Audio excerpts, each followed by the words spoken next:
আসসালামু আলাইকুম, সবাই কেমন আছেন? আজ নিয়ে আসছি কীভাবে কামিজ কিংবা ফোরাকে চেন লাগাতে খুব সহজে নতুন কৌশলে। চলুন তাহলে দেরি না করে দেখে নিই কীভাবে চেনটা লাগাতে। তো প্রথমে একটা কাপড় নিচে, এটা আমি লম্বা নিয়েছি 7 ইঞ্চি, আর নিয়েছি আমি 2 ইঞ্চি পরিমাণ। আর এখন এটা আমি একেবারে 1 সুতা পরিমাণ ভাঁজ করে 3 পাশ কিন্তু এভাবে ভাঁজ করে সেলাইটা করে নিব। আর এই কাপড়টা কিন্তু আমার পটির কাপড় হবে, চেইন লাগাবো তার জন্য, এজন্য আমি এটা এক্সট্রা আলাদা ভাঁজ করেই কিন্তু 3 পাশ সেলাই করে নিয়েছি। এখন যে বডিতে আমি চেন লাগাবো সেটা আমি সোজা পাশ রেখে একেবারে মাঝ বরাবর এই পটির কাপড়টি রেখে একেবারে মাঝ থেকে আমি সেলাইটা করে নিব। তো আমি এই সেলাইটা করে নিচ্ছি এই জন্য যে আমি যখন চেনটা লাগাবো, আমার চেনটা লাগাবো, পটিটা আমার লাগাতেও সুবিধা হবে বা চেনটা লাগাতেও সুবিধা হবে, এই জন্য। তো একেবারে মাঝ থেকে সেলাইটা নিয়েছি যাতে আমার একেবারে মাঝ বরাবর সেলাইটা পড়ে, যাতে মানে এদিক ওদিক না হয়, এই জন্য আমি সেলাইটা নিয়েছি। আর সেলাইয়ের পাশ থেকে আবারও 1 সুতা পরিমাণ ফাঁকা রেখে আমি সেলাই করে দিচ্ছি। এইভাবে কিন্তু আমি 2 পাশেই সেলাইটা করে দিচ্ছি। আর নিচে একেবারে একটু কোনা মতো হয়েছে, কোনা মতো আমি কেটে দেবো, এই জন্য ওখানে কোনা মতো রেখেছি। তো এইভাবে আমি এক পাশে 1 সুতা ফাঁকা রেখে সেলাই করেছি, আর অপর পাশটাও কিন্তু একইভাবে সেলাইটা করে নিয়েছি। তো সেলাইটা করা কমপ্লিট হয়ে গেছে। তো এইভাবে যদি আপনি চেন লাগান, সেক্ষেত্রে আপনি চেন লাগাতে কখনো ভুলবেন না, খুব সহজেই কিন্তু চেনটা লাগিয়ে নেবেন। এখন আমি যে কাজটা করব, আমি যে তোমার সেলাই কমপ্লিট হয়ে গেছে, এখন যে প্রথম যে সেলাইটা দিয়েছিলাম একেবারে মাঝে, এখানে কিন্তু আমি 3টা সেলাই দিয়েছি। তো মাঝের সেলাইয়ের উপর দিয়ে কিন্তু আমি এখন কেটে নিব। তো কাটা কমপ্লিট হয়ে গেছে।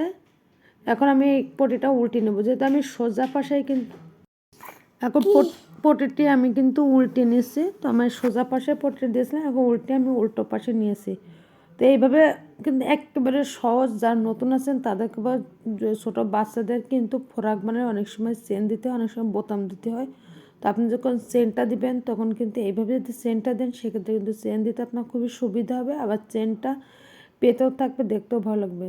তো আমার উল্টে নেওয়া কমপ্লিট হয়ে গেছে। এখন আমি চেনটা লাগিয়ে নেব। তো এইভাবে উল্টে সোজা পাশ করে নিয়েছি, আর নিচের পাশে অর্থাৎ উল্টো পাশে আমি চেনটা বসিয়ে নিয়েছি। উপরে একেবারে উপর থেকে কিন্তু আমি এইভাবে 1 সুতা পরিমাণ ফাঁকা রেখে কাপড় উপর দিয়ে একটা চাপ সেলাই দিব। এইভাবে চাপ সেলাই নিচ পর্যন্ত যাব, যে পর্যন্ত আমি কেটে রেখেছি ঠিক সে পর্যন্ত কিন্তু তা যারা আমার ভিডিও দেখেন, ভিডিও দেখে কিন্তু সহজে শিখে নিতে পারবেন কীভাবে টেলার্সের কাজ করতে হয়। আর ভিডিও ভালো লাগলে অবশ্যই সাবস্ক্রাইব করবেন, কেমন হচ্ছে সেটাও কমেন্টস করে জানাবেন। তো একেবারে নিচ পর্যন্ত কিন্তু আমার প্রায় সেলাইটা চলে আসছে। আমি এখানে কোনা মতো করে আমি কাপড়টি সরিয়ে নিব।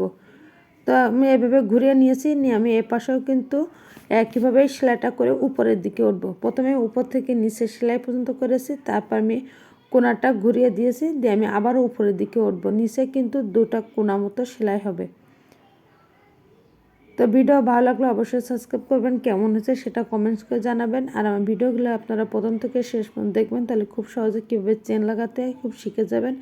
দুর্জাহাজ বিডি পক্ষ থেকে যারা সদস্য আছেন তাদেরকে বলবো আমি খুব সহজ সহজ ভিডিও দিতে থাকি, আর তারাও জানেন খুব সহজে শিখে নিতেও পারেন কীভাবে টেলার্সের কাজ করতে হয়। আর ঘরে বসেও কিন্তু আপনার অনায়াসে এই কাজগুলো শিখে নিতে পারেন।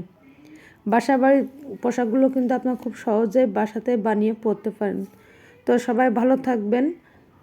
তো এইভাবে আমি ভিডিও দিয়ে থাকি, তো আমি সহজভাবেই দিই যাতে আপনারা খুব সহজে শিখতে পারেন, বুঝতে পারেন। তো বাকি যে চেনটা ছিল আমি সেটা এখন কেটে দিয়েছি। তো আমার কিন্তু চেনটা লাগানো কমপ্লিট হয়েছে, খুব সহজে কিন্তু চেনটা আমি লাগিয়ে দিয়েছি। আল্লাহ হাফেজ।